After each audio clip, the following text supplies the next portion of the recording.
Entzuten da, ez? Bale, bueno, lehenik eta bain eskerrak eman eusko ikaskuntzari gonbidapenagatik, eta bide batez ere, ikerlari gazte hori ere honako espazioetara gonbidatzeagatik, ez? Bueno, interseksionalitatea bezalako lan potoloa minutu gutxi batzuetan aurkeztea ez da lan erraza, eta are gutxiago jakinda, gai honen inguruan luze aritu zareten pertsona asko ditudala aurrean. Beraz, hartu ekarpen hau, ekarpen testu inguratu eta alden heinean ere kritiko bat bezala. Ponentzia lausatitan banatu dut, aurretik ere esan hemen modu simplifikatu eta ordenatu batetan aurkezten dudana, kontu askoz ere korapilatzu eta konplexuago baten simplifikazio bat dela, baina ahalik eta argienen aurkeztu aldera, lehenik eta behin hasiko naiz interseksionalitatearen metafora lehenbiziz argira eman zuen autorearen ekarpenarekin. Ez zait ekarpen hau interesatzen hainbeste autorea bera kanonizatzeko edo interseksionalitatearen egile bat izendatzeko, baizik eta beraren kritika argitara emateko eta batez ere interseksionalitateak izan duen garapenak izan dituen zenbait omisio berreskuratzeko, ez? Bigarrenez, interseksionalitateak izan dituen beste ulermen batzuk aurkeztuko ditut. Honen helburua ere ez da gaiaren mapatze zehatz bat ematea, baizik eta interseksionalitatea bera analizirako tresna erabilgarri bat bezala erakustea. Hirugarren zati batetan, eta zati hau garrantzitsua da, eta horrela isladatu nahi izan dut ponentziaren izenburuan, saiatuko naiz interseksionalitatea ezagutzaren bidez erreproduzitzen ditugun botere harremanekin lotzen. Hau da, ez daukainolako zentzurik interseksionalitatea aldarrikatzea gu gure ezagutza praktiketan erreproduzitzen ditugun botere harremanekiko jarrera kritiko bat ez badugu agertzen. Eta azkenik interseksionalitatea kokapen edo koordenada horietan kokatuta, saiatuko naiz interseksionalitateak aurrean dituen zenbait erronka edo arrisku, depende nola begiratzen ditugun, azaltzen. Bueno, orduan hasteko, Kimberle Crensoren ekarpenarekin hasiko naiz. 1989 urtean, Kimberle Crenso jurista afroamerikarrak izena jartzen dio, ordura arte hainbat eta hainbat emakume beltzek esperimentatutako errealitate bati. Interseksionalitatearen metaforaren bitartez, autore honek egin nahi zion kritika sistema judizialari. Hau da, emakume beltzak, babestea ez ezik, emakume beltzak babes barik usten zituen sistema judizial bati. Testu ingurua kontutan hartzea ere garrantzitsua da. Ari gara 80. eta 90. hamarkadez, Estatu Batuetan mugimendu antiarrazistaren loraldiaz, aktivismo antiarrazistaren loraldiaz, akademian eta unibertsitatetan ere emakumeak eta komunitate afroamerikarra doa sartzen gutxinaka, eta testu inguru honetan egiten du Crensok bere kritika. Beraz, hau azpimarratzen dut, ez? Crensok egiturari egiten zio kritika. Hau da, sistema judizialak bir sortzen zituen diskriminazio egoerari. Orduan, horretarako autoreak General Motors enpresaren aurka, emakume beltz langile talde batek jarritako salaketa hartzen du kasu analizi gisa, eta ondorioztatzen dut esan dudana, ez? Nola Estatu Batuetako antidiskriminazio doktrinak emakume beltzak babestu ez ezik diskriminatu egiten zituela. Eta horretarako erabiltzen du interseksionalitatearen metafora. Orduan, irakurriko dizuet testuaren zati txiki bat, nik itzulia da, beraz, akatsak egon daitezke jatorrizko testua ingelesez dagoelako. Baina, honela zioen autoreak. Egin dezagun analogia bidegurutze batekin, trafikoa norabide desberdinetan doala. Diskriminazioa bidegurutze batetako trafikoa bezala, norabide batetan edo bestean joan daiteke. Istripu bat egon ezkero, norabide askotatik datozen autoek egin dezakete talka. Bidegurutzean dagoen emakume beltz bat zauritzen bada, bikotzen talkaren ondorioz, lesioa arraza eta hau, azpimarratzen dut, sexu diskriminazioek eragina izan daiteke. kasunetan izango da. Modu berean, emakume beltz bati babes legala ematea baldin eta beren demandak soilik arraza edo sexuan oinarrituta daudenean, analogoa da asistentzia medikoa istripu galera zein gidarik eragin duen identifikatzen denean bakarrik ematearekin. Beti ez da erreza, ordea, istripu bat nola gertatu den jakitea, eta zein gidarik edo kotzek zein kalte eragin duen jakitea. Batzuetan, talka aldi berean gertatzen da, kalteak eta gidariak bereizi ezin direlarik. Kasu honetan, hau da, diskriminazioa arraza eta sexuak eraginda denean, badirudi inolako autorik ez duela minik eragin. Inork ez du istripuaren ardura hartzen. Medikua ez da zaurituaz arduratuko eta inplikatutako parteak beraien kotxetara bueltatuko dira beraien bideekin jarraituz. Orduan, metafora honekin, Crensok genero eta arraza gurutzak eta kontemplatzen ez zuen antidiskriminazio doktrina bateri egin nahi zion kritika. Hau da, emakume beltz batek emakume beltz bezala jartzen zuenean salaketa, emakume edo beltz izateagatik onartuko zioten salaketa, hau da, doktrinak ez zuen bide gurutze hau kontemplatzen. Kritika honen bitartez Crensok ze kritikatzen zuen, bain zuzen ere, esperientzia privilegiatutik egiten zen kategorien eraikuntza. Hau da, emakumea berez izango da zuria eta beltza berez izango da gizona.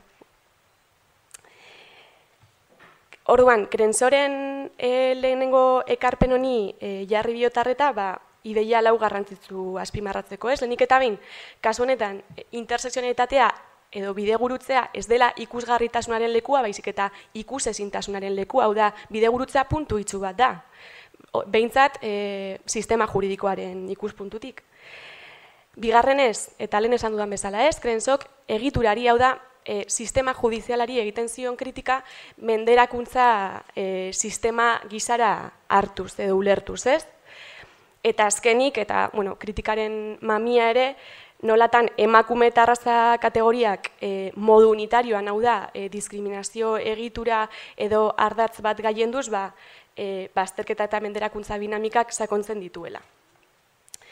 Naiz eta autore honek jarritako metaforak izan oihartzun gehien eta ez askotan bere kritikak, interseksionalitatearen erabilera ez da Crensoren ekarpenera mugatzen. Beraren ekarpenaren aurretik eta bere ekarpenaren ostean ere, zapalkuntzekiko begirada interseksionala garatu duten ekarpen asko egon dira.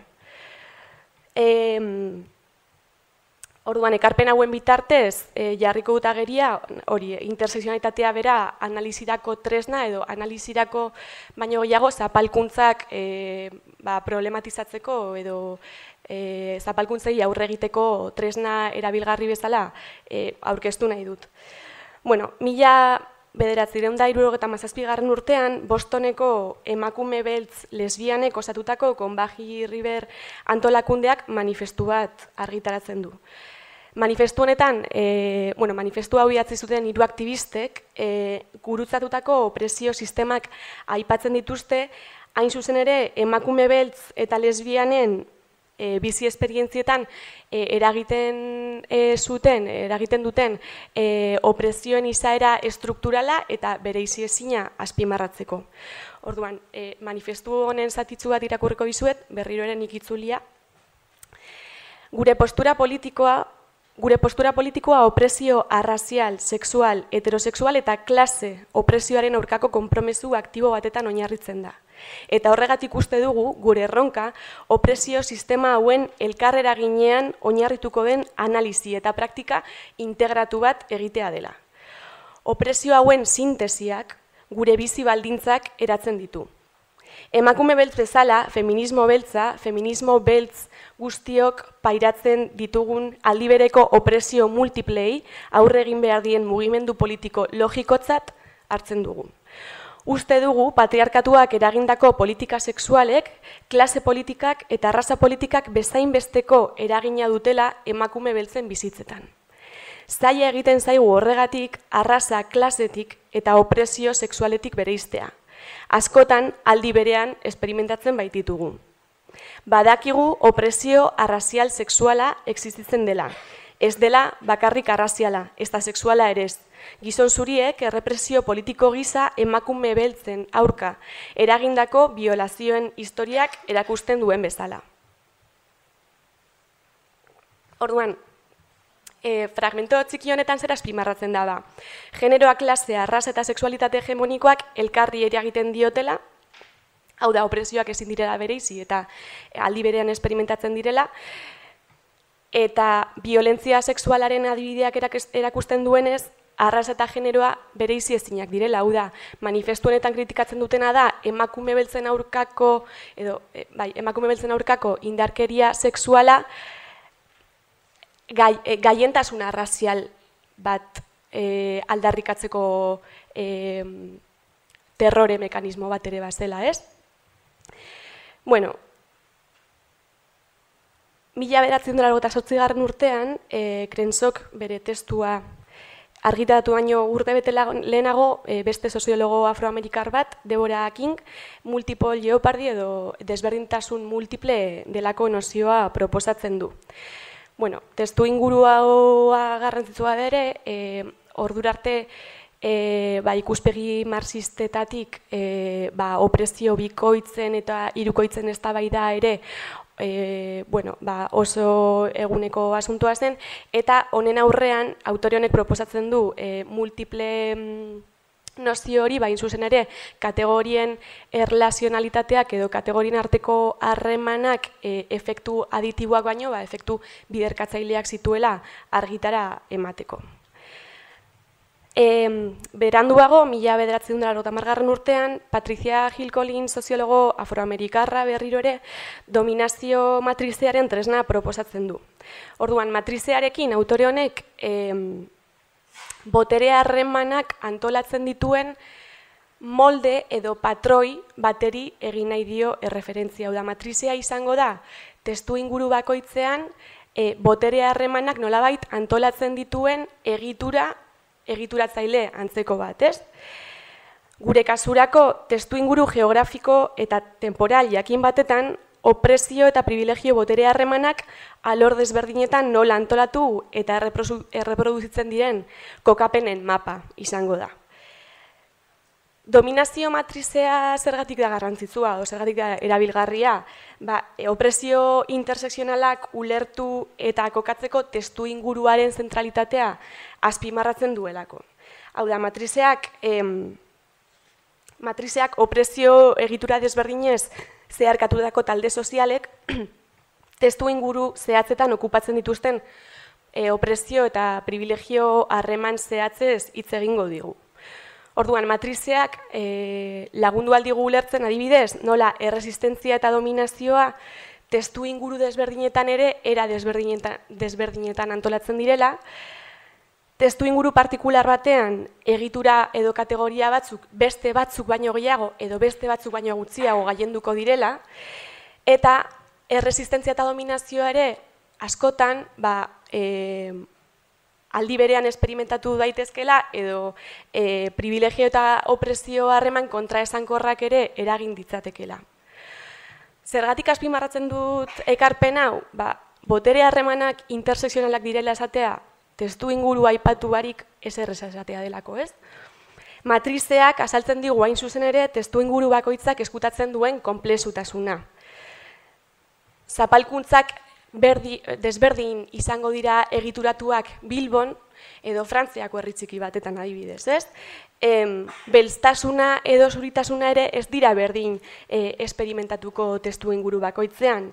Belztasuna edo zuritasuna ere dinamikoak izan daitezke, hau da, hemen zuri bezala irakurritako emakume bat latina bezala irakurria izan daiteke Europa iparraldean, ez? Eta era berean arraza, bera klasea edo sexualitatea bezalako egiturekin modu desberdinean harremanduko da eta horrek ere implikazio desberdinak izango ditu testuinguru bakoitzean. Orduan, honekin azpimarratu nahi dut, testuinguru bakoitza badela prozesu historiko eta sozial partikularren produktu, ez? Kolonialismoa, ipar-ego harreman geopolitikoak, zentro-periferia harremanak, hiri-herri harremanak, lan harremanak eta sexuala, eta bar. Bueno, eta atal honekin bukatzeko ja, intersekzioaren metaforaren bitartez egindako lehenengo ekarpenetik 2 urte igaro estean, Krensok berriro heltzen dio kontzeptuari, kasu honetan ez sistema judizialaren sujeto normatibo horri kritika egiteko, baizik eta emakume beltzek esperimentatutako, emakume beltzen aurkako violentzia sexuala aztertzeko. Orduan, 2 nozio erabiltzen ditu, intersekzionalitate estrukturala, hori, genero, arraza eta klase gurutzak eta horrek, indarkeria sexualaren gaian eragiten zituen opresio partikularrak azpimarratzeko, eta intersekzionalitate politikoa agerian jartzeko ere nola bai mugimendu antiarrazistako eta mugimendu feministako agenda politikoek, baita erakunde publikoetako agenda politikoek partikulartasun hauek kontemplatzen ez zituzten agerian jartzeko. Bueno, proposamen guzti hauek modu desberdinetan garatzen dituzte intersekzionalitatearen 2 dimentsio zentral, lehena kategorien arteko erlazionalitatea, eta bigarrena emakume desberdinek pairatzen zituzten opresio egoerekiko, justizia sozialarekiko konpromisoa, ez? Argitara ematen dute gainera intersekzionalitatearen historia horrela hitz egin al baldin badugu. Ez dela lineala, ez dagoela ideien hasiera puntu bat, ez da koherentea ere, narratiba eta ikuspuntu askoren gurutzaketa da. Eta azkenik ere, erakusteko nola maiz intersekzionalitatearen historia bezala erakusten dugun hau botere harremanen produktu ere badela, ez? Nola aipatu dituan autore guztiak estatu batuetatik datoz, nola egiten duten bidai ideiek estatu batuetatik Europara, nolakoa den akademiaren, ez, eta mugimendu sozialen arteko harremana. Bueno, beraz, mapatze honen ostean, orain saiatuko naiz azaltzen nola hori, ez daukan inolako zentzurik begirada intersekzionala edo intersekzionalitateak aldarrikatzen dituen tresnak aldarrikatzea, gure ezagutza edo interbentzio praktikan inguruko kritika bat egiten ez badugu, ez? Adi ibili behar gara, askok esaten diguten moduan, intersekzionalitatea darabilten egitasmo guztien aurrean. Hain zuzen ere, jarrera kritiko bat mantentzen ez badugu edo behintzat saiatzen ez bagara, intersekzionalitateak berak argitara ematen dituen botere harremanak erreproduzitzeko arriskua handia delako. Bueno, eta ideia honi heltzeko, gonbidatzen dizuet, norberak bere buruari galdera bat egitea, ez? Galdera da, nola teorizatuko genuke realitate soziala, eta teorizatu esaten dudanean modu zabal batean ari naiz, ez? Nola erreparatuko genioke edo nola begiratuko genioke errealitate sozialari bidegurutzetan dauden banako edo taldeen ikuspuntuetatik hasiko bagina, ez? Hau esaten dut, intersekzionalitatearen inguruko lan eta aipamenetan praktika oso ohikoa delako intersekzionalitatearen genealogiei aipamen egitea. Hau da, intersekzionalitatearen historian, feminismo beltzek, feminismo dekolonialek, hegoaldeko feminismoek eta barrek izan duten eragina aipatzea. Baina zer esan nahi dugu aipamen horrekin, hau da, nola bete edukiz aipamen hutsa, ez? Zeintzuk dira jatorri hauetara begiratzeak dituen implikazio epistemologikoak. Epistemologiarekin ari naiz, nolabait ezagutza erregulatzen duten botere harremanez, ez? Hau da, zein ardura eta zein konpromiso dakarkigu guri, ez? Intersekzionalitatea modu kritiko batetan mobilizatu nahi dugun ikerlari, aktivista, ikasle, irakasle, teknikari edo dena delakoi, ez?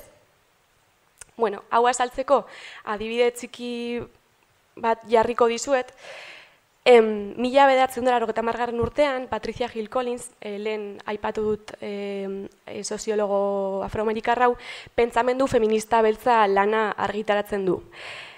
Lan honetan, autore honek emakume afroamerikarren ezagutzak eta jakintzak batzen ditu, hain zuzen ere, ordura arte klase eta arraza privilegio batzuetatik eratutako jakintzak eta ezagutzak ezbaian jartzeko, ez? Orduan, berak emakume afroamerikarren esperientziak zentroan jarri eta termino propioetan sortutako eta eraikitako ezagutza tresnak aldarrikatzen ditu. Orduan, adibide hau jarri dizuet, lan horretan bertan autore honek esaten du nola berak gizarte zientzietan erabili izandako ohiko tresnak ez zitzaizkiola balio izan emakume hauen bizi esperientzietara hurbiltzeko. Hain zuzen ere, tresna horiek klase, genero, arraza eta bestelako egiturek eratzen duten bidegurutze horietatik kanpo eotu edo sortu direlako, ez? Bueno, ideia honek erakusten digu epistemologiaren inguruko hausnarketaren garrantzia intersekzionalitateari buruz ari garenean, ez? Zer esan nahi dugu intersekzionalitatea erresistentzia tradizio intelektual kritiko hauetatik datorren tresna dela esaten dugunean, hori, ez garela jatorri utz batetaz ari, baizik eta ezagutza eta ikuspuntu dominanten aurrean marko eraldatzaileen beharra azpimarratzen duen kritika da. Collinsen adibideak, baina, Crenshawren adibideak ere, baita, feminismo beltzetatik, dekolonialetatik eta bar, jaso ditugun kritikek ere agerian jartzen duten nolabait, epistemologiaren eta ezagutza botere harreman horien eta intersekzionalitatearen arteko derrigorrezko zubia, ez? Hau da, puntu hitzu hauetatik abiatzea ezagutza molde dominantenganako desafio bat da, ez? Eta zergatik esaten dut, hiru bideia laburrekin saiatuko naiz azaltzen. Lehenik eta behin, intersekzionalitateak epistemologia hauen argitan ulertuta, errealitate eta bizipen ikusezinak ikusgarri bilakatzen ditu, baina ez hori bakarrik, baizik eta ikusezintasun horiei, hau da, isiltasun horiei galdetzen die, ez? Hau da, errealitate bat ikusezina da, errealitate bat ez da ikusezina kasualitate baten ondorio, ez? Hau da, errealitate bat ez dugu ikusten horretara entrenatzen gaituztelako, ez? Hau da, itsutasuna nolabait irakasten da eta ikasi egiten da, orduan, intersekzionalitateak hutsune hauek esangarri bilakatzen ditu, eta problematika bat ikusezin edo ulertezin egiten dituzten botere harremanei galdetzen die. Bigarrenez, intersekzionalitateak ere ikuspuntu eta marko batzuk nola diren baliagarri eta ulergarri, eta bestelako ikuspuntu eta marko batzuk nola ez diren baliagarri eta ulergarri azaltzen digu, eta honek ezinbestean eskatzen du ezagutzaren bitartez erreproduzitzen ditugun botere harremanekiko erreflexibitatea, ez? Problematika bat izendatu eta ezagutzen dugunean, eta problematika horren gainean esku hartzen dugunean norberak betetzen dituen botere posizioi ez galdetzea, problematika bera baztertzen du, ez? Eta hirugarrenez, isilpen eta omisio hauek seinalatu, baina horiei aurre egiteko ere tresnak eskaintzen dizkigu, ez? Aipatu ditudan tradizioetik. Karo, intersekzionalitateak erakusten digu, hobeto esan da, intersekzionalitateak ezagutza hori erregulatzen dituen marko dominanteak gainezkatzen ditu, ez? Erakusten digu, darabiltzagun markoak ez direla baliagarri bidegurutze horietan edo ertzetan garatutako errealitateetara hurbiltzeko. Orduan, zentzu horretan, tresna propioak eta tresna desberdinak aldarrikatzen ditu. Bueno, epistemologia kritikoen eta intersekzionalitatearen arteko zubiek insumo edo ideia interesgarriak ematen dizkigute, hain zuzen ere, interseksionalitatearen erakundetze prozesuan, eta interseksionalitatearen dispertzio prozesu honetan, dispertzio prozesu honi ikuspuntu kritiko batetik heltzeko. Orduan, beharrezkoa da galdetzea, zein harrera ari da izaten interseksionalitatea egun, eta harrera hau anistasunaren diskurtsoarekin jartzea harremanetan, ez? Horretarako, azalduko ditut interseksionalitateak aurrean dituen erronka batzuk. Lehenengoa da, genealogia antikapitalistaren eta antiarrazistaren omizioa interseksionalitatearen narratiba behintzat legitimoetan, ez? O erakundetuetan. Ez da kasualitatea interseksionalitatea narratiba hauetatik bereiztea edo aldentzea, horrek esan nahi duelako interseksionalitatea justizia sozialetik ari garela aldentzen, ez? Zentzu honetan, badaude eztabaida batzuk, ez? Arraza kontutan hartu ala ez, interseksionalitateari buruz hitz egiten ari garenean, arrazializatutako emakumeen presentziak unibertsalak zuria esan nahi duenean ukatuko balu bezala, ez? Edo bestela esan da, arrazak gainditu beharrezko esperientzia partikular horiei egingo balie erreferentzia. Orduan, genealogiak bizirik mantentzea esaten dugunean, horrek ere adierazten digu nolabait interseksionalitatea kontzentzu eremu baino gatazka eremu dela, ez? Gatazka era produktibo batetan ulertuta. Iparrego ezagutza, iparrego botere harremanek ere badute eragina hemen, eta honek hainbat autorek esate diguten bezala, ez? Narratiba kolonialista ere dakarkigu gora, ez? Nola interseksionalitatea kolonizatzaileak begiztatu baino lehen existitzen etzen lurralde bat bezala da, ez? Eta orduan hasten da, iparraldetik hegoaldearekiko desjabetze edo baliogabetze prozesua, ez? Ezagutza hori ekartu, zuritu eta gure egiten ditugu nolabait. Eta azkenik, anistasunaren kudeaketa, testu inguru neoliberal batetan ere kontutan hartzea garrantzitsua da. Botere harreman eta egiturak anistasunaren bitartez zuritzen dira. Hau da, anistasuna desberdintasunen festa antzeko bat bilakatzen da, botere harremanen eta gatazken hausnarketa albo batera utzita, ez?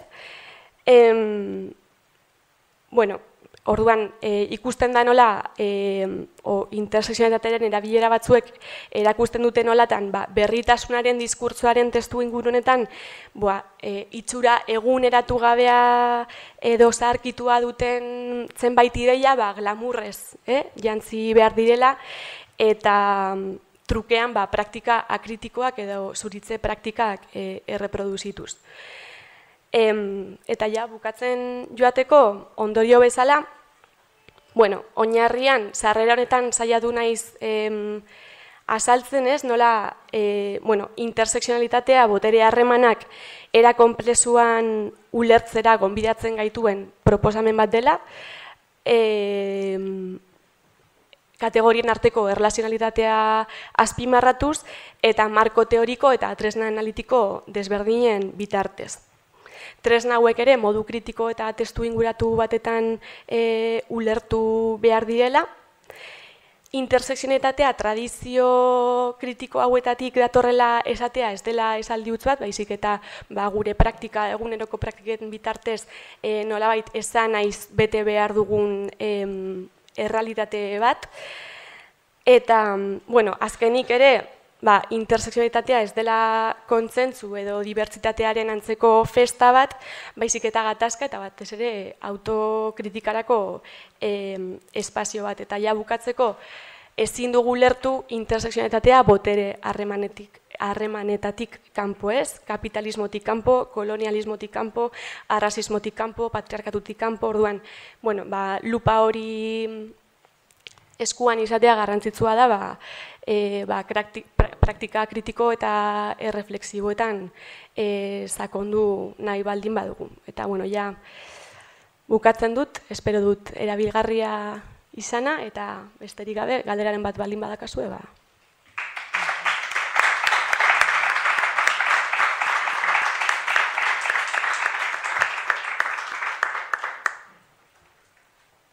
Esan bezala, norbaite galderaren bat balin badauka, edo idatzi eta amaiari pasatzen aldio.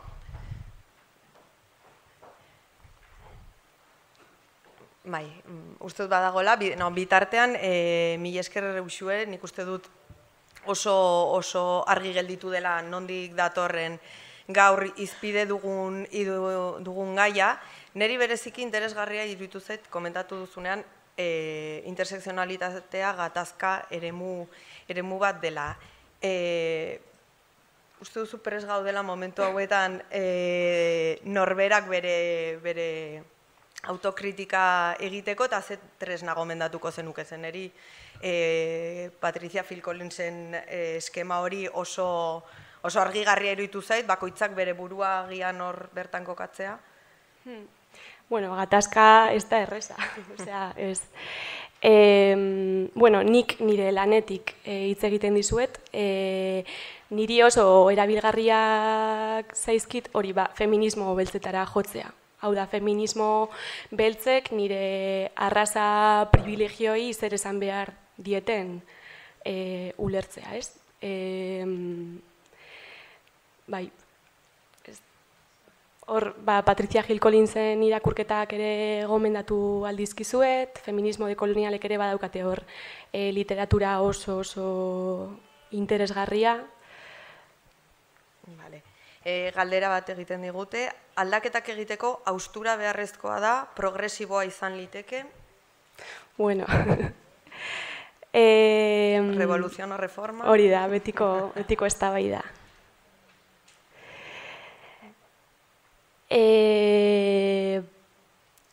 Nik galdera hori bideratuko nuke, ez dakit haustura edo, ez dakit revoluzion edo reforma, baina behintzat gure zilborretara begiratzea, ez? Gure egunerokotasunetik eta gure praktiketatik zer egin dezakegun. Nik neuk nire ikerketan zein zergo arrazista erreproduzitu ditzaket, ez? Ez dakit galderak egin duenak, ez dakit zeukan buruan. Bai, iruditzen zait gure zilborretara begiratzen hasiko garenak edo hasiak garenak batez ere emakumea garela, edo beltzak, edo, esan nahi dut, azpian gaudenen ikuspegitik, ez? Orduan, nola, iraultza edo aldaketa edo haustura esaten dudanean da, boterea dutenek zilborrei begiratzen ez dieten arte, horregatik planteatuta hausturarena, ezke... Bai, ados, erabat. Hori. Erabat, bai. Beste galdera bat idazten ari nintzen gure, zilborra esaten dugunean, gu hori nor irudikatzen dugun, ez da? Karo, norberak betetzen dituen botere posizioak, ez? Zapalduak izan da ere, zapaltzaile izan gaitezkela kontutan hartuta. Norberak bere botere posizioetik. Bai.